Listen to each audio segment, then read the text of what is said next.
Hola, en esta clase veremos más en profundidad los elementos o componentes que forman parte de un producto o de un servicio, principalmente de la fabricación, de la producción. El primer elemento es la materia prima. En el inventario, cuando usted fabrica un producto, toda esta fabricación, podríamos decir, se encuentra dentro de una cuenta o de un concepto llamado inventario. Dentro de ese inventario tenemos materia prima, que son todos los materiales directos necesarios para fabricar. También tenemos productos en proceso, donde ya se incorporan a la materia prima la mano de obra y los costos indirectos de fabricación. Es un producto, como su nombre lo dice, que se encuentra en proceso de fabricación. Y finalmente tenemos el producto terminado, cuando se ha llegado al final de la producción y el producto ha quedado terminado. Nosotros nos evocaremos hoy día, vamos a tratar la materia prima. ¿Qué hay dentro y qué elementos son importantes en cuanto a la materia prima? Hay que considerar ciertos temas para adquirir, comprar la materia prima, porque debe estar en lo más amplio directamente relacionado con la estrategia de su negocio. ¿Por qué es esto?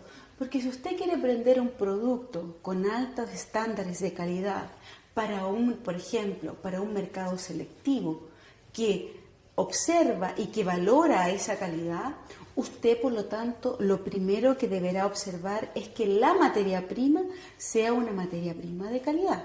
Acorde esta materia prima al producto terminado.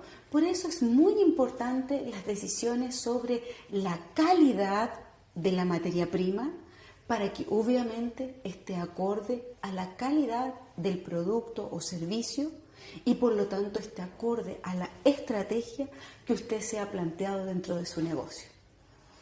En este caso, cuando yo voy a comprar los productos, también tengo otro tema importante que tiene que ver con si yo elijo productos de calidad, materias primas de alta calidad, voy a tener que tener cuidado con la exclusividad que puede darse en el caso de la materia prima y los precios que esta exclusividad va a implicar.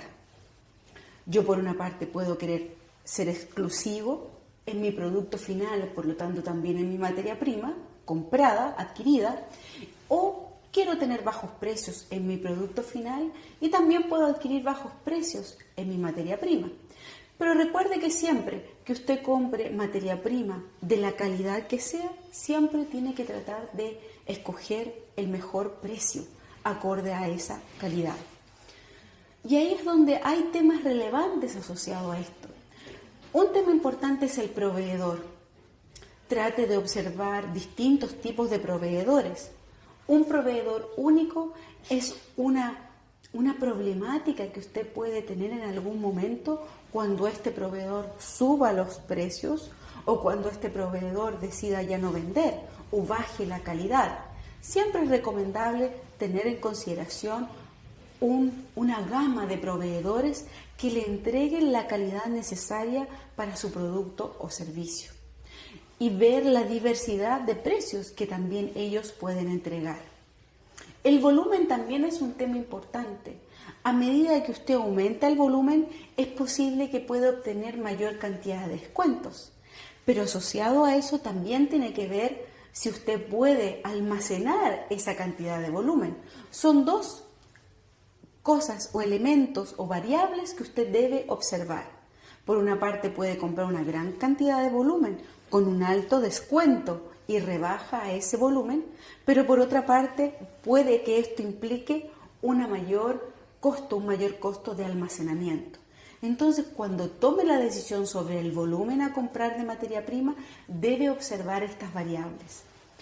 La calidad, como ya hablamos anteriormente, la calidad de la materia prima es importante y debe ir acorde a la calidad del producto que queramos ofrecer y acorde a la calidad de la estrategia que nos hayamos planteado. Y finalmente, también la última variable tiene que ver con los precios. Los precios están asociados a todos los elementos que anteriormente hemos hablado. El precio debe ir acorde a la calidad y usted debe tratar de elegir el menor precio a la máxima calidad. Si observamos la materia prima, el movimiento de la materia prima, nosotros vamos a tener por una parte entradas de materia prima, entradas o aumentos de ella, y por otra parte salidas de la materia prima a la producción. Entonces el inventario, el stock y todo aquello que implica con el movimiento, donde tengamos almacenado nuestras materias primas, a qué valor compremos y a qué valor saquemos, es un elemento muy importante a considerar y hay que tomar decisiones al respecto. Por ejemplo, en una cuenta de materia prima o los movimientos que tienen relación a la materia prima, usted va a tener un saldo inicial, que es lo que tiene previamente de materia prima del periodo anterior, mes anterior, año anterior, y a eso le va a incrementar o aumentar las compras de la materia prima. Todo esto es necesario para que yo o para que usted tome entonces esas materias primas, las que usted requiera, y las lleve a la producción. Debe ser un stock, debe ser una cantidad, un nivel de materias primas adecuada para la cantidad de producción que usted requiere realizar y por lo tanto la necesidad de materia prima que usted requiere. Debe tener en consideración que también en la salida de materia prima pueden existir mermas. ¿Qué se refiere a esto? Deterioros de la materia prima, robos de materia prima. Todo aquello ocurre naturalmente dentro de una bodega donde existen materias primas. Por lo tanto, ahí es muy importante el control dentro de este lugar. ¿Qué implicará el valor de las entradas de la compra de materia prima? La compra de materia prima tiene incorporado el precio de adquisición, documentado por una factura, por ejemplo. Tiene también todos los costos asociados al transporte necesarios para traer la materia prima desde el proveedor hacia su bodega. También el valor de la materia prima incorporará todos los derechos de importación si esta materia prima fue importada. También todos los costos, impuestos y derechos aduaneros, todo lo que implicó internar la materia prima en el país en el que usted se encuentra. Y descontar todos aquellos rebajas o descuentos que le hizo el proveedor a usted por la compra a mayor volumen, por ejemplo, o por un descuento momentáneo, que le hizo en el caso de las materias primas. Es decir, en resumen, usted debe sumar al valor de la materia prima adquirida en la compra todos los costos necesarios que usted incurrió para traer la materia prima desde el proveedor hacia su bodega para que comience el proceso productivo. ¿A qué valor registramos la salida?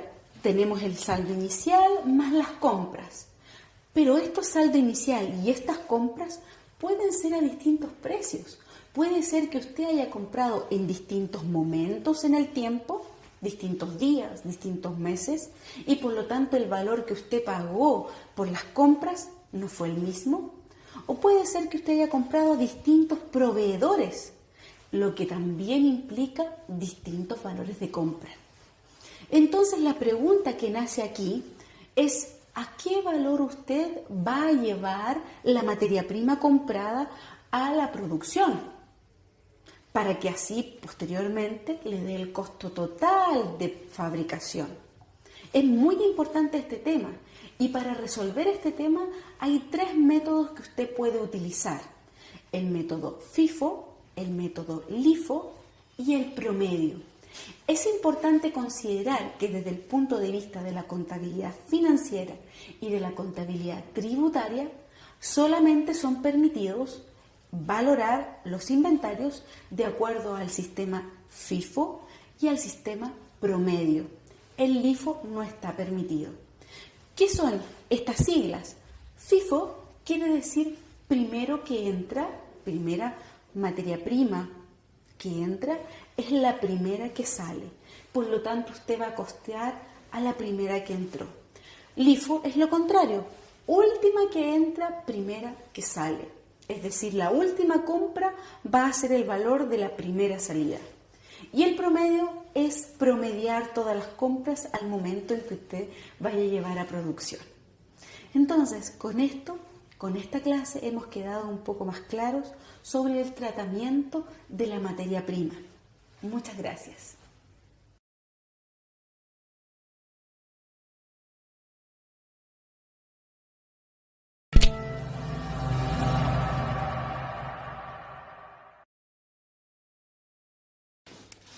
Hola, hoy vamos a profundizar un poco más en el tema de la materia prima.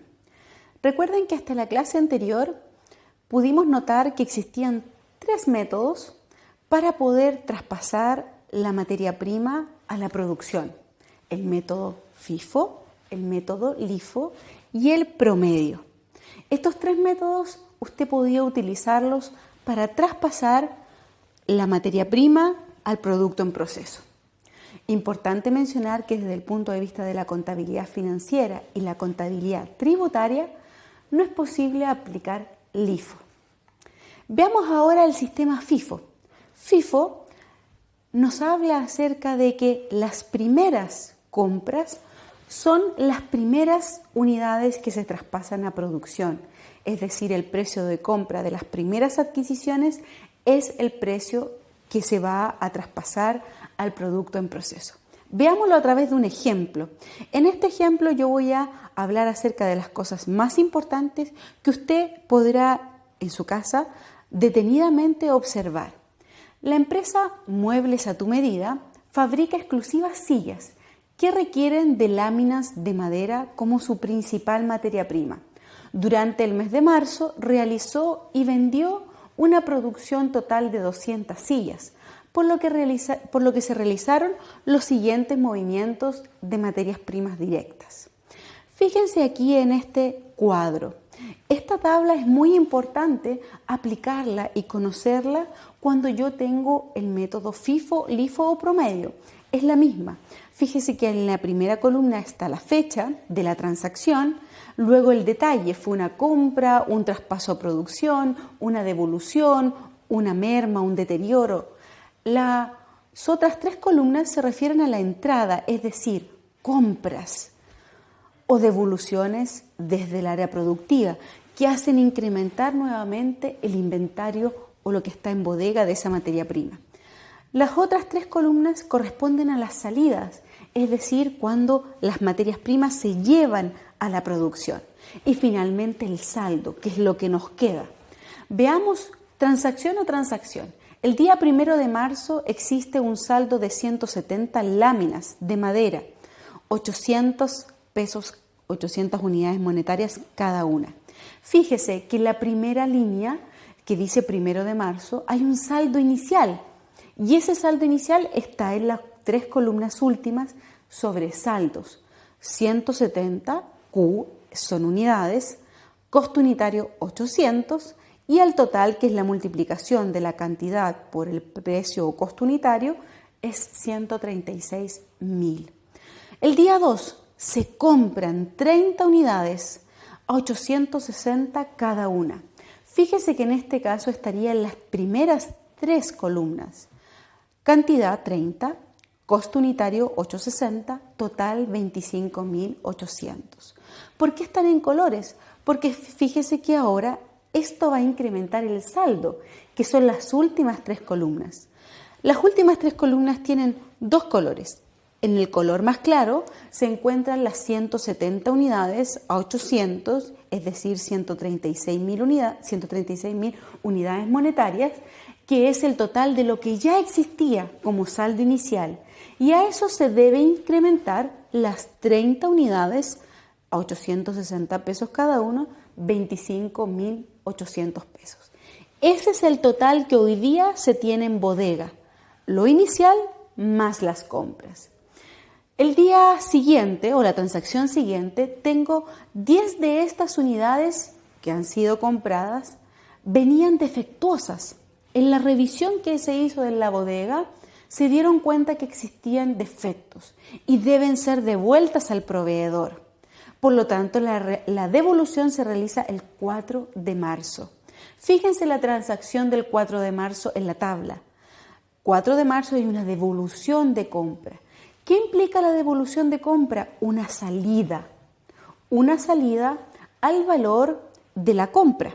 Generalmente es el proveedor quien nos da ese valor, que debe coincidir con el valor de la compra realizada.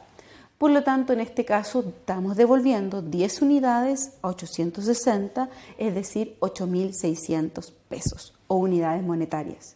¿Qué implica esto? Que yo voy a tener como saldo 170 unidades más 20 solamente, porque 10 de ellas fueron devueltas. La última columna en amarillo nos indica ya esa modificación. Posteriormente, el 6 de marzo, se traspasan al departamento de producción, al departamento productivo de sillas, 180 láminas de madera. Es decir, voy a extraer 180, pero la pregunta es, ¿a qué valor las saco a producción? Si es FIFO, tengo que sacar las primeras, al valor de las primeras. ¿Cuáles fueron esas primeras? El inventario inicial. Por lo tanto, las 170 que existían en inventario inicial son las primeras unidades que debo sacar. 170, ¿y a qué valor? A 800 pesos cada uno. Fíjense en las segundas 3 columnas de la tabla. Ahí están 170 a 800, es decir, 136.000 unidades monetarias es la salida. Pero nos quedan 10 porque son 180 láminas las que se traspasan a producción. Por lo tanto, esas 10 unidades restantes deben estar valoradas al valor de la compra que se realizó durante el periodo. Y ese valor de la compra era 860 pesos por unidad. Es decir, el valor de esa compra que ahora se va a traspasar a producción es de 8.600 pesos. ¿Qué nos queda de saldo? Si ya sacamos las 170 láminas de inicial más las 10 de la compra, nos quedan solamente 10. 10 unidades a 860 unidades monetarias, es decir, 8.600 unidades monetarias. ¿Qué sucede el día 8? Dice que se hace una inspección en la bodega y se detectan 2 láminas de madera quebradas que no es posible utilizar. En ese caso, esas 2 láminas deben ser retiradas de la materia prima, de la bodega, de este inventario de materia prima. Por lo tanto, deben estar en las columnas de salida. Se sacan 2 unidades al valor de las que están, de las que quedan, a 860, es decir, 1.720. Por lo tanto, en el fondo, finalmente, en este ejercicio, han quedado 8 unidades a 860, es decir, 6.860. Este es el método FIFO. Veamos ahora el método LIFO, pero antes aclarar que el costo traspasado a producción durante este periodo es de 136.000 pesos más 8.600. Las demás salidas corresponden a una devolución o a una pérdida del periodo. Los 136 más 8.600 forman parte del costo de las unidades a producir. Veamos LIFO.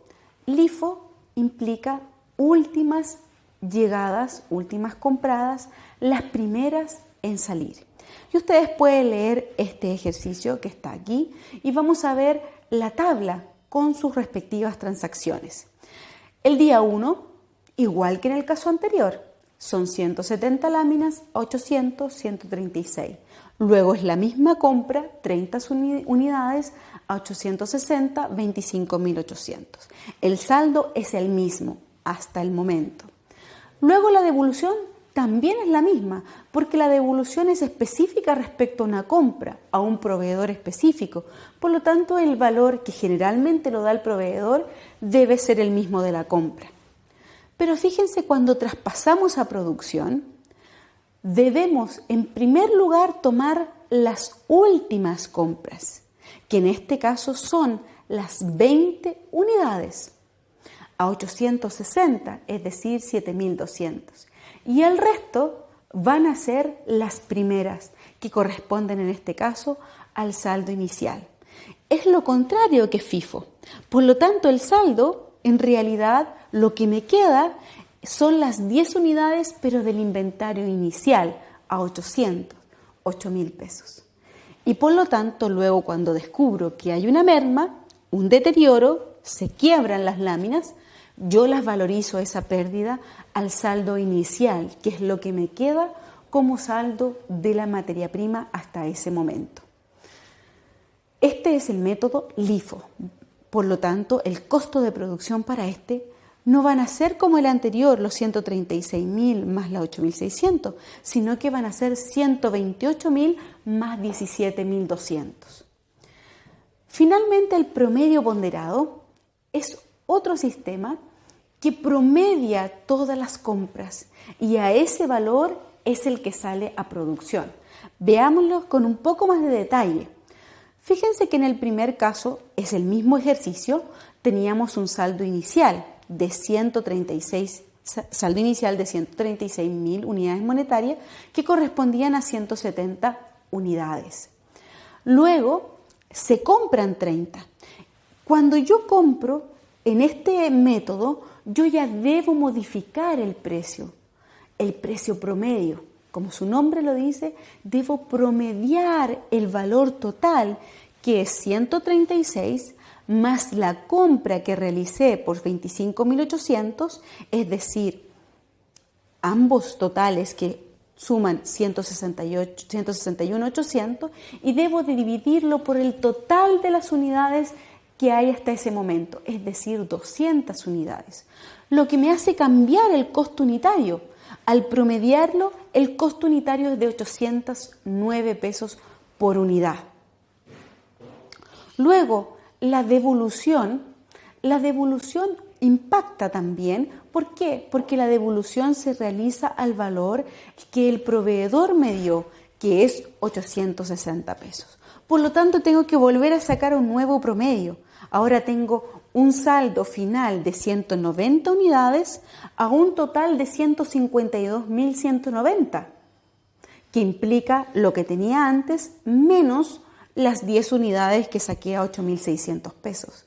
Eso quiere decir que nace un nuevo promedio. Divido esos 152.190 por el total de las unidades, que en este caso son 190.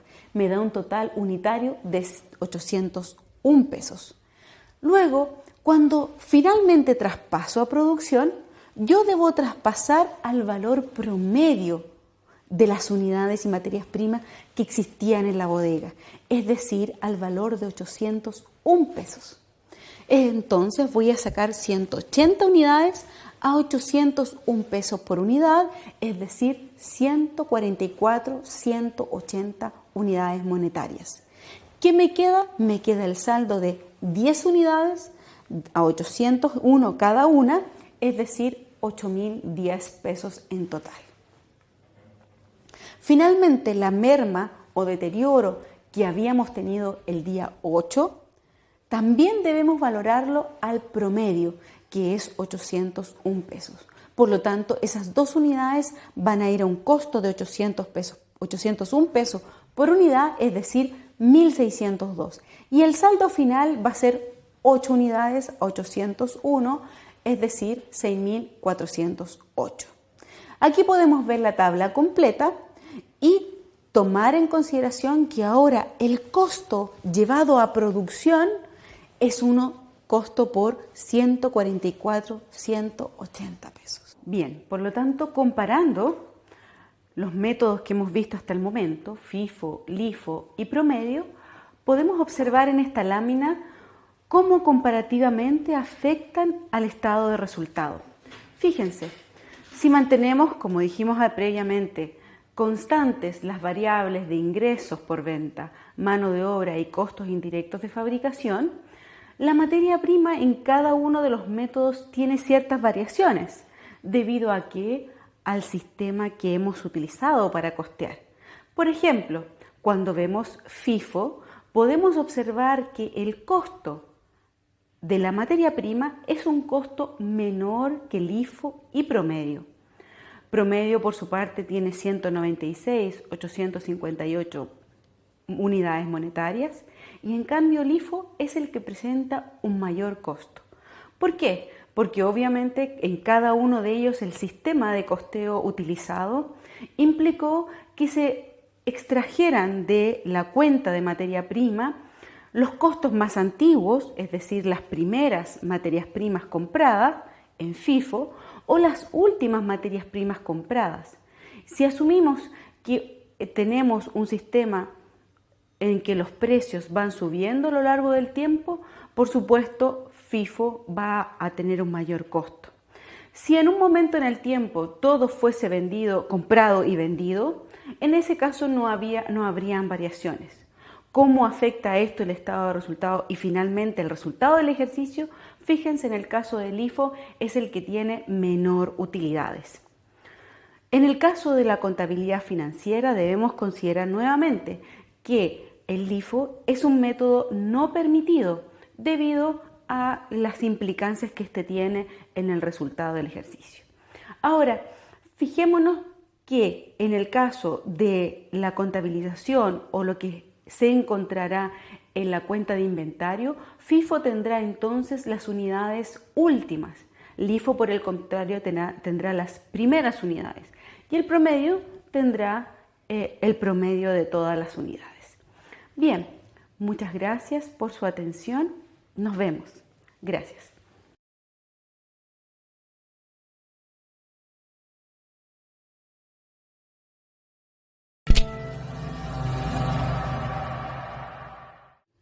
Hola, hoy vamos a continuar en esta clase con el segundo elemento o componente del costo de sus productos o servicios o del objeto de costo que usted necesite costear. El segundo elemento importante es la mano de obra. ¿Qué es la mano de obra? La mano de obra es un esfuerzo físico o mental que realizan los trabajadores y se emplea para elaborar un producto o una prestación de servicio. El costo de esa mano de obra es el precio que se paga por emplear estos recursos humanos, es decir, la compensación que se les da a estas personas por el servicio que ellos nos prestan para llegar a producir el producto o prestar el servicio que nosotros entregamos a nuestros clientes. Es muy importante la mano de obra y desde el punto de vista del costo podemos ver que tenemos, por ejemplo, en la gama de trabajadores dentro de nuestra empresa, podemos tener trabajadores empleados en el área de administración, en el área comercial o en el área de producción. Pero tenemos que tener claro que existen distinciones en cuanto a qué es lo que implica que forme parte del costo de nuestros productos o servicios. Contablemente, todos aquellos trabajadores que están en el área de administración o en el área comercial o de venta no forman parte del costo de la producción. Son fundamentales y usted, para ver si gana o no en la venta de sus productos o servicios o en la prestación de esto, usted tiene que tener claro que ellos forman parte de todo lo que implica un desembolso para llegar a tener este servicio o llegar al cliente con su producto. Pero lo importante aquí en este caso es que no forman parte explícitamente del costo de la producción de un producto o de la prestación del servicio. En el caso de la parte del área de producción, los trabajadores que están relacionados con esa área sí son trabajadores que implican un costo para la producción de estos productos. Todos son necesarios, eso es importante recalcar que todos son importantes, todos forman parte de aquellos desembolsos necesarios, pero podemos clasificarlos contablemente como costos de producción o gastos del periodo. Si miramos detenidamente ya en profundidad aquellos costos de la mano de obra asociados a la producción, vamos a ver que por una parte vamos a tener aquello que nosotros le pagamos a los trabajadores, todo lo que implica ese valor que nosotros entregamos de nuestros recursos a los trabajadores por las horas de permanencia, por lo que ellos están dentro de la organización, y por otra parte tenemos aquello que va específicamente a cada producto que fabricamos, lo cual puede no coincidir necesariamente. ¿Y por qué se puede dar esto? Porque pueden existir ciertos tiempos, llamados en algunos casos tiempos ociosos, evitables, algunas pérdidas dentro del horario del trabajo que efectivamente el trabajador hizo. Entonces, por una parte vamos a tener aquello que nosotros fue nuestro costo como empresa, que implica el costo de este recurso humano, entregado al trabajador de diferentes formas, y por otra parte vamos a tener aquello que extraemos y que cargamos al costo del producto, a la prestación de servicio. Idealmente, ojalá que coincidan, porque la no coincidencia entre ellos va a implicar que existen ciertas horas del día, horas de la jornada de trabajo, que permaneció el trabajador en la empresa, pero que no necesariamente trabajó en la fabricación de productos y servicios. Y ahí es donde debe existir un buen control de tiempos, de movimientos, de procesos, en donde el trabajador esté bien organizado y bien planificado toda su programación. Es importante que usted observe aquello. Entonces, nosotros vamos a poder determinar el valor de la hora, del costo por hora, para poder entregar ese costo por hora, llamado costo de la HH, hora hombre, a la fabricación del producto o a la prestación del servicio. Y por ello es necesario ver, cómo se observa en la lámina, en la parte inferior, esta fórmula, valor de la mano de obra por permanencia, dividido por las horas totales que trabajó el empleado, asociadas estas horas a lo que efectivamente trabaja o a lo que efectivamente debería trabajar. Inclusive es bueno estandarizar si este trabajador permanece 8 horas en la empresa, pero en realidad, de acuerdo a un análisis de tiempos y movimientos de su proceso, él trabaja 7,5, entonces yo debo determinar su valor hora asociada a 7,5 horas. Todas aquellas horas que no trabaje más allá de las 7,5 están relacionadas con quizás alguna pérdida en cuanto a los tiempos. Entonces, este es el costo, al determinar el valor hora, el costo que se va a cargar a los productos o servicios. Ahora, ¿qué implica ese valor por permanencia que hablamos en la lámina anterior? ¿Qué hay dentro de él? Depende, esto es importante recalcar, que depende también de cada regulación del país en el que se trate, pero podremos decir que en términos generales aquí se encuentran desembolsos, se encuentran ítems tales como sueldo, sobresueldo, comisiones, bonos, participaciones, asignaciones, viáticos, indemnizaciones. Estos son ejemplos de ítems que se encuentran dentro del valor de la remuneración que yo voy a pagar como empresa, o el costo total que va a incurrir la empresa para el trabajador. Ahora, es importante también considerar que lo que recibe el trabajador no es lo mismo que el costo para la empresa. El trabajador va a recibir un valor que tiene incorporado o descontado ciertos elementos. De la remuneración que acabamos de ver anteriormente, hay descuentos que deben realizarse obligatoriamente y que están asociados, por ejemplo, a la previsión del trabajador, a ciertos impuestos de acuerdo al país en el que nos estemos encontrando. También descuentos voluntarios. Si el trabajador quiere que a cuenta de su trabajo le hagan ciertos descuentos para pagar a casas comerciales o seguros, etcétera, vamos a tener una serie de descuentos que debemos realizar y también vamos a tener incorporaciones de quizás remuneraciones que no están afectas a ciertos descuentos. Por ejemplo, podrían ser, dependiendo de la regulación, movilizaciones, colaciones y otros. Y ello finalmente va a dar específicamente lo que el trabajador va a recibir. Por lo tanto, en esta clase nos hemos dado cuenta o hemos podido observar qué implica el costo de la mano de obra para este trabajador. Muchas gracias.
Hola, hoy vamos a hablar acerca de la segunda parte de aquel componente fundamental dentro del costo de productos o prestaciones de servicio, que es la mano de obra.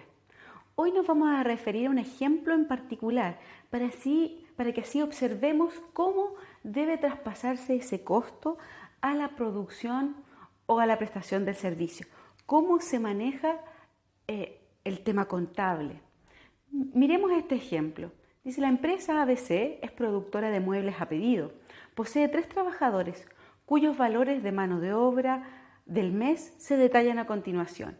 En esta tablita podemos ver que existen 3 tipos de trabajadores directos, mano de obra directa, costos asociados a la producción, como vimos en la clase anterior. Tenemos un cortador, un pintor y un operador de ensambles. El valor mensual de su trabajo son 540, 1000, 600.000 y 720.000 unidades monetarias.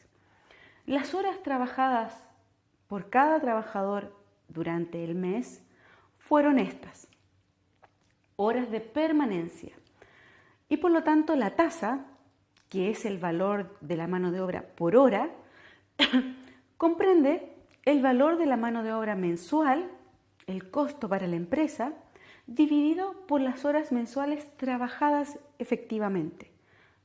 En este caso, también damos como dato que se sabe que por un desperfecto de la máquina, por una falta de mantención, es decir, fue un tiempo ocioso evitable para los trabajadores, el operador de la línea de ensamblaje tuvo que paralizar sus funciones por un total de 4 horas. Algo incontrolable para él, pero evitable para la compañía. Veamos entonces cómo resolvemos este ejercicio. Es importante que se realice, en este caso, por un pedido en particular, una hoja donde se incorporen las horas utilizadas para ese pedido y las horas trabajadas por cada operario, por cada trabajador que hizo posible la fabricación del producto en su conjunto. Entonces la empresa ABC, que es productora de estos muebles, a pedido, se registra un pedido de 6 sillas, solicitan un pedido de 6 sillas y una mesa. El pedido ha sido registrado con el número 156, como pueden ver en la lámina. En la boleta de trabajo, que es esta que les mostramos, los trabajadores deben registrar de manera independiente cada uno las horas que han trabajado en esta orden. Pedido 156. Entonces podemos ver en esta boleta 1, 2 o 3, que el cortador trabajó 12 horas en esta orden, el pintor 10 y el operador de ensamblaje 15. Si cada hora costaba 3.000, 4.000 y 4.000 pesos acorde a lo determinado previamente, entonces el monto total que le corresponde a esa orden por concepto de costo de mano de obra es un total de 136.000. Es decir, la boleta de trabajo nos arroja un costo de mano de obra total de 136.000. ¿Cómo esto lo vemos contablemente? Si se fijan, la mano de obra, como lo vimos en la clase anterior, en el lado que está para ustedes izquierdo, si miran de frente la pantalla, pueden ver los costos asociados a la permanencia que la empresa debe pagar a cada trabajador. En este caso 540.000, 600.000 y 720.000, como se dice en el enunciado.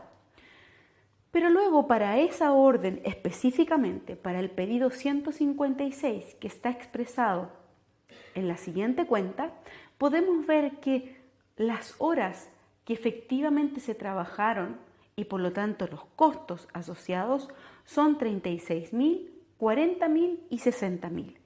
Estos costos que estaban en la hojita, en la hoja de trabajo, deben ser traspasados al pedido específico, al pedido de las 6 sillas más la mesa. Todo esto, los 136.000, aumentará el costo relacionado con la materia prima, la mano de obra y el CIF. Y por lo tanto nos dará entonces, sumando estas dos, un costo total.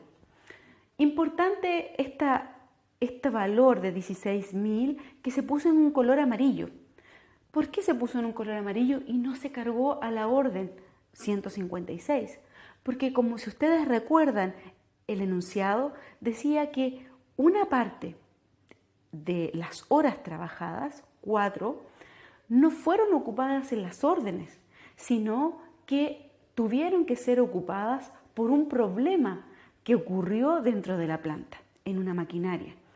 Un tiempo ocioso para el trabajador que fue evitable por la empresa si hubiese realizado un buen mantenimiento, pero que el trabajador tuvo que efectuar y estar presente por ese tiempo sin ser productivo. Entonces, en este caso, este es un tiempo ocioso evitable, una pérdida en cuanto a las horas de trabajo. Entonces, aquí podemos observar a través de este ejemplo cómo impacta el costo del trabajador, el costo de la persona que está dedicada a la producción en el producto final. Es muy importante considerar ese valor. En muchos pequeños emprendimientos, cuando el trabajador principal o el único incluso trabajador es el mismo dueño de la empresa, existen problemas de este tipo, porque el trabajador, que es a su vez el dueño, no considera su costo. Pero es muy importante que sí lo haga, porque si no lo hace, está subvaluando el valor del producto. No está incorporando el costo que corresponde. Por lo tanto, usted, si es único dueño, si es a su vez el trabajador, debe considerar un valor de mano de obra para ese producto o servicio. Entonces, como se ve aquí la continuación de este ejemplo, posteriormente, después de haber cargado todos los costos a la orden, cuando ésta se termina, se traspasa un producto terminado, listo para ser entregado al cliente. Y en ese caso, cuando ya se entrega y es realizado el documento de respaldo como una factura y sacado de la bodega de la empresa, puede pasar a ser un resultado del ejercicio. Entonces, hemos quedado claros con toda la temática asociada al componente mano de obra. Muchas gracias.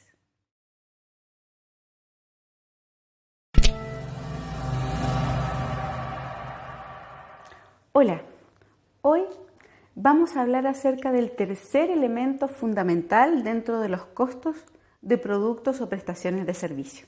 Vamos a ver la primera parte de los costos indirectos de fabricación. ¿Qué son los costos indirectos de fabricación?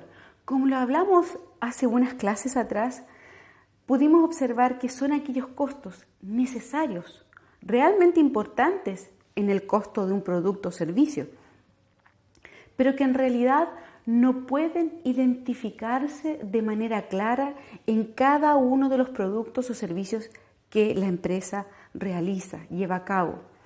Por ejemplo, dimos un buen ejemplo en ese caso, el arriendo de un espacio físico, de un taller, donde se fabrican varios tipos de productos. Y en este caso, el arriendo es un valor mensual fijo. Y la pregunta es, ¿cómo transmito ese valor de arriendo en todos los productos que ahí durante el mes se pueden fabricar? Estos pueden ser cientos, miles incluso. Para llevarlos a cada unidad es difícil que puedan ser identificados por cada una de ellas. Por lo tanto, este es un costo necesario, pero no es posible identificarlos de manera económicamente factible o viable, es decir, en cuanto a costo-beneficio. La verdad es que aquí es más costoso traspasar este gran costo indirecto a un producto. Y por ello, desde el punto de vista tradicional, este costo se distribuye entre los distintos productos que se fabrican durante el mes o durante un periodo en esta empresa. Hay otros costos indirectos de fabricación también, como se ve en la pantalla, tenemos materia prima indirecta. Ejemplo, fabrico una polera, lo vimos en las clases anteriores, la principal materia prima directa de la polera es la tela, eso es materia prima. Pero quizás, y obviamente, hay que coser la polera y eso implica hilo, pero ese hilo no se puede identificar tan claramente en la polera y de una manera beneficiosa en cuanto a costo, porque realmente al coser la polera pueden haber mucho hilo que se desperdicia. En el caso que yo considere materia prima directa, debo costear cada pérdida, cada elemento que forma parte del costo de ese elemento. Por lo tanto, para grandes empresas sobre todo, ese costo pasaría a ser costo indirecto de fabricación, es decir, el hilo sería un costo indirecto. Importante hacer notar que en el caso de aquellos costos, materias primas específicamente, materias primas, que en algún minuto la empresa o un pequeño emprendedor pueda llevar directamente, puede identificar claramente y no sea considerado materia prima indirecta, sino directa, no es algo incorrecto. La decisión entre materia prima directa e indirecta está asociado a si yo puedo, como empresa, como fabricante, identificarlo directamente. Y por lo tanto, en un minuto quizás para una persona o para una empresa esto sea costo directo y para otra sea costo indirecto. Usted debe analizar específicamente si para usted es un costo directo o un costo indirecto. Y además hacer notar de que mientras más exactos sean los costos es mejor, pero también debemos pensar que también sea beneficioso realizar el costeo, no que sea un costo adicional el sistema de costeo o cómo yo costeo los elementos del costo. También tenemos dentro de los costos indirectos de fabricación aquellas manos de obra que si bien forman parte del área productiva, no son o no están relacionados directamente con la producción. Son necesarios, por ejemplo, el personal de aseo, el personal de seguridad de la planta productiva o del taller. Son personas necesarias dentro del taller productivo, por lo tanto dentro del costo del producto, pero en realidad no se pueden relacionar directamente a un producto o a un servicio. En ese caso entonces también deben ser distribuidos al producto. Y en ese caso entonces también serían costos indirectos de fabricación. Y como ya di el ejemplo, otros costos serían el arriendo, la luz y otros costos, depreciación de las maquinarias, por ejemplo, de las herramientas que usted tiene dentro del área productiva y que ocupa para todos los productos que fabrica y no puede asociarlos directamente a un producto. En ese caso, esa depreciación, que generalmente es una depreciación por vida útil, anual o mensual, usted debe distribuirla como un costo indirecto, porque no existe la forma económicamente viable de traspasarlo a un tipo de producto. Tenemos aquí los ejemplos, que ya hemos dado algunos de ellos en la lámina anterior. Para la materia prima indirecta tenemos pegamentos, clavos, tornillos. Para la mano de obra, los supervisores, el personal de aseo, de la planta productiva importante y los costos indirectos de fabricación que ya acabamos de mencionar. Todos ellos en su conjunto entonces hacen lo que llamamos costos indirectos de fabricación. Veamos aquí cuáles son las problemáticas relacionadas con los costos indirectos de fabricación. Lo que acabamos de ver un poco anteriormente específicamente con la materia prima. Dijimos, hay una decisión que tomar ahí de acuerdo a las posibilidades que tiene la empresa para costear de manera directa o de manera indirecta la materia prima. Si, como vimos anteriormente, si es costo beneficioso, si hay las instalaciones adecuadas para hacerlo, eso tenemos que observar. ¿Podemos o no podemos llevar el hilo, por ejemplo, los clavos, los tornillos, el pegamento de manera exacta y por lo tanto directa?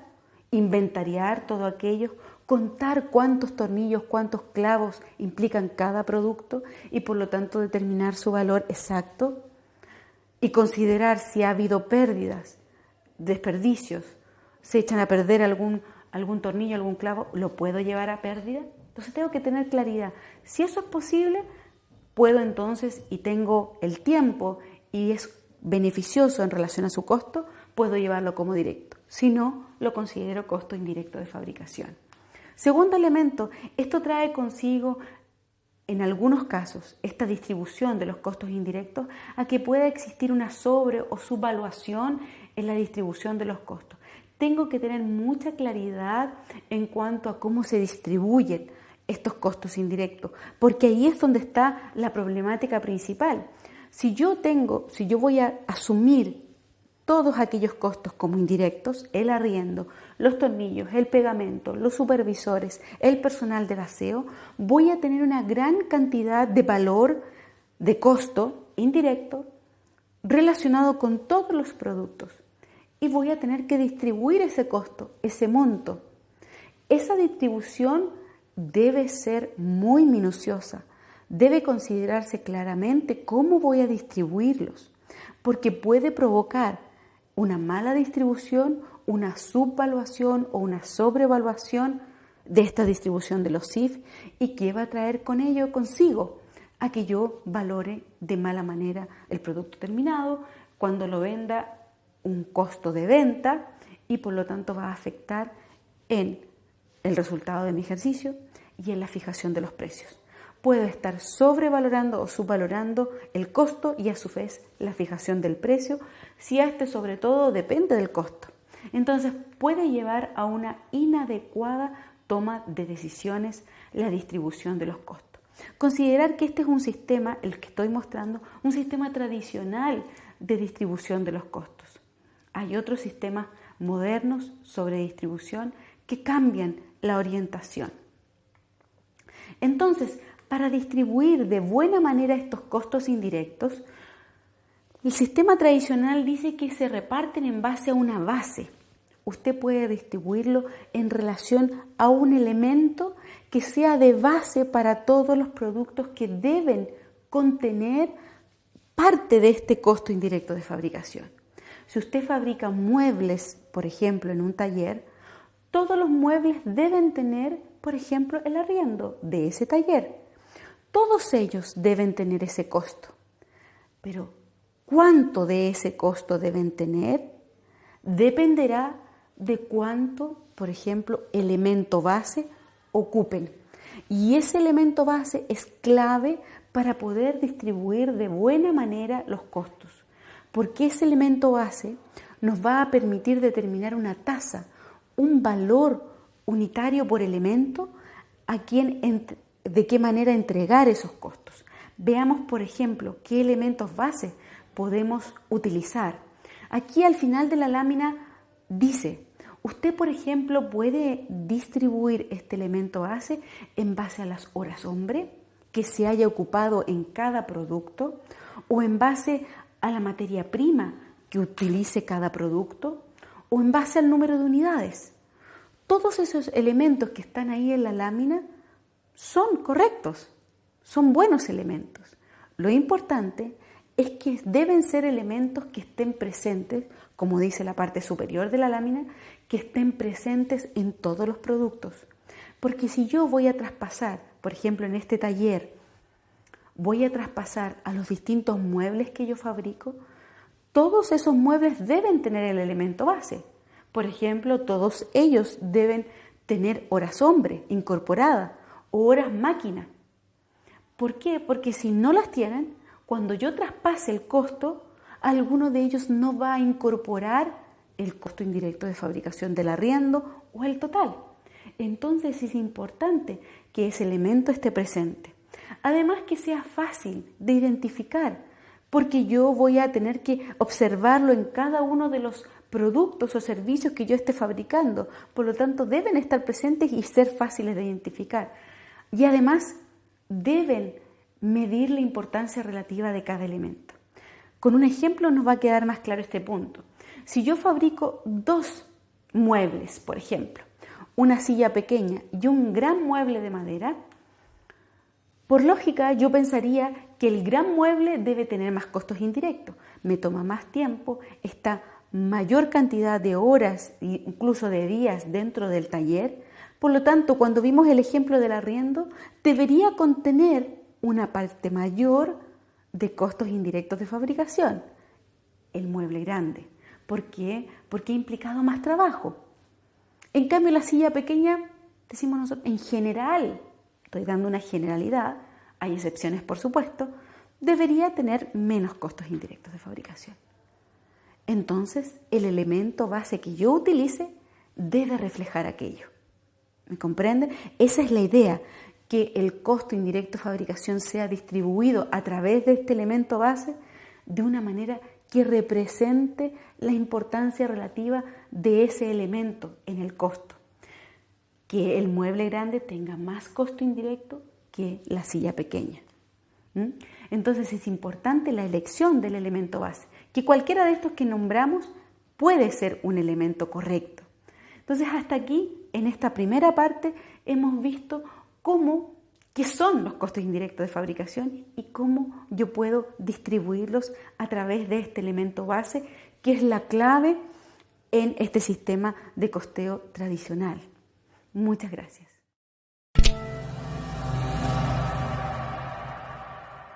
Hola, hoy vamos a hablar acerca del tercer elemento fundamental dentro de los costos de productos o prestaciones de servicio. Vamos a ver la primera parte de los costos indirectos de fabricación. ¿Qué son los costos indirectos de fabricación? Como lo hablamos hace unas clases atrás, pudimos observar que son aquellos costos necesarios, realmente importantes en el costo de un producto o servicio, pero que en realidad no pueden identificarse de manera clara en cada uno de los productos o servicios que la empresa realiza, lleva a cabo. Por ejemplo, dimos un buen ejemplo en ese caso, el arriendo de un espacio físico, de un taller, donde se fabrican varios tipos de productos. Y en este caso, el arriendo es un valor mensual fijo. Y la pregunta es, ¿cómo transmito ese valor de arriendo en todos los productos que ahí durante el mes se pueden fabricar? Estos pueden ser cientos, miles incluso. Para llevarlos a cada unidad es difícil que puedan ser identificados por cada una de ellas.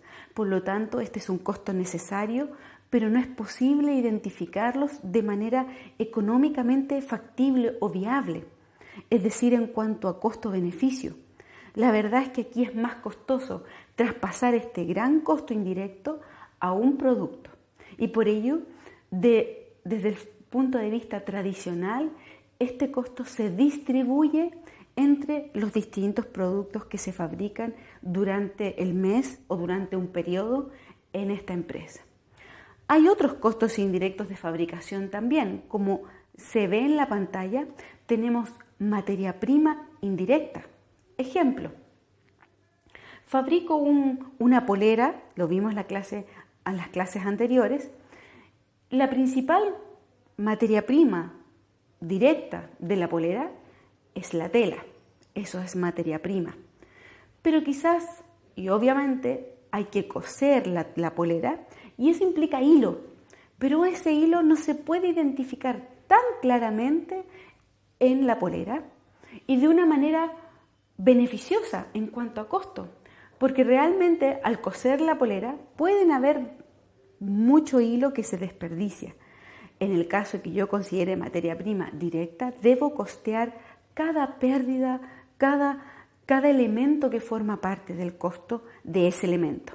Por lo tanto, para grandes empresas sobre todo, ese costo pasaría a ser costo indirecto de fabricación, es decir, el hilo sería un costo indirecto. Importante hacer notar que en el caso de aquellos costos, materias primas específicamente, materias primas, que en algún minuto la empresa o un pequeño emprendedor pueda llevar directamente, puede identificar claramente y no sea considerado materia prima indirecta, sino directa, no es algo incorrecto. La decisión entre materia prima directa e indirecta está asociado a si yo puedo, como empresa, como fabricante, identificarlo directamente. Y por lo tanto, en un minuto quizás para una persona o para una empresa esto sea costo directo y para otra sea costo indirecto. Usted debe analizar específicamente si para usted es un costo directo o un costo indirecto. Y además hacer notar de que mientras más exactos sean los costos es mejor, pero también debemos pensar que también sea beneficioso realizar el costeo, no que sea un costo adicional el sistema de costeo o cómo yo costeo los elementos del costo. También tenemos dentro de los costos indirectos de fabricación aquellas manos de obra que si bien forman parte del área productiva, no son o no están relacionados directamente con la producción. Son necesarios, por ejemplo, el personal de aseo, el personal de seguridad de la planta productiva o del taller. Son personas necesarias dentro del taller productivo, por lo tanto dentro del costo del producto, pero en realidad no se pueden relacionar directamente a un producto o a un servicio. En ese caso entonces también deben ser distribuidos al producto. Y en ese caso entonces también serían costos indirectos de fabricación. Y como ya di el ejemplo, otros costos serían el arriendo, la luz y otros costos, depreciación de las maquinarias, por ejemplo, de las herramientas que usted tiene dentro del área productiva y que ocupa para todos los productos que fabrica y no puede asociarlos directamente a un producto. En ese caso, esa depreciación, que generalmente es una depreciación por vida útil, anual o mensual, usted debe distribuirla como un costo indirecto, porque no existe la forma económicamente viable de traspasarlo a un tipo de producto. Tenemos aquí los ejemplos, que ya hemos dado algunos de ellos en la lámina anterior. Para la materia prima indirecta tenemos pegamentos, clavos, tornillos. Para la mano de obra, los supervisores, el personal de aseo, de la planta productiva importante y los costos indirectos de fabricación que ya acabamos de mencionar. Todos ellos en su conjunto entonces hacen lo que llamamos costos indirectos de fabricación. Veamos aquí cuáles son las problemáticas relacionadas con los costos indirectos de fabricación. Lo que acabamos de ver un poco anteriormente específicamente con la materia prima. Dijimos, hay una decisión que tomar ahí de acuerdo a las posibilidades que tiene la empresa para costear de manera directa o de manera indirecta la materia prima. Si, como vimos anteriormente, si es costo beneficioso, si hay las instalaciones adecuadas para hacerlo, eso tenemos que observar. ¿Podemos o no podemos llevar el hilo, por ejemplo, los clavos, los tornillos, el pegamento de manera exacta y por lo tanto directa inventariar todo aquello, contar cuántos tornillos, cuántos clavos implican cada producto y por lo tanto determinar su valor exacto y considerar si ha habido pérdidas, desperdicios, se echan a perder algún tornillo, algún clavo, ¿lo puedo llevar a pérdida? Entonces tengo que tener claridad. Si eso es posible, puedo entonces, y tengo el tiempo y es beneficioso en relación a su costo, puedo llevarlo como directo. Si no, lo considero costo indirecto de fabricación. Segundo elemento, esto trae consigo, en algunos casos, esta distribución de los costos indirectos a que pueda existir una sobre o subvaluación en la distribución de los costos. Tengo que tener mucha claridad en cuanto a cómo se distribuyen estos costos indirectos, porque ahí es donde está la problemática principal.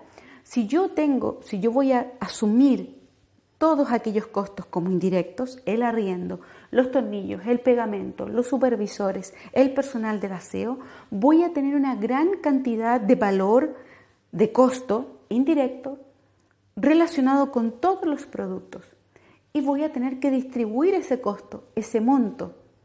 Esa distribución debe ser muy minuciosa, debe considerarse claramente cómo voy a distribuirlos, porque puede provocar una mala distribución, una subvaluación o una sobrevaluación de esta distribución de los CIF y que va a traer con ello consigo a que yo valore de mala manera el producto terminado, cuando lo venda un costo de venta y por lo tanto va a afectar en el resultado de mi ejercicio y en la fijación de los precios.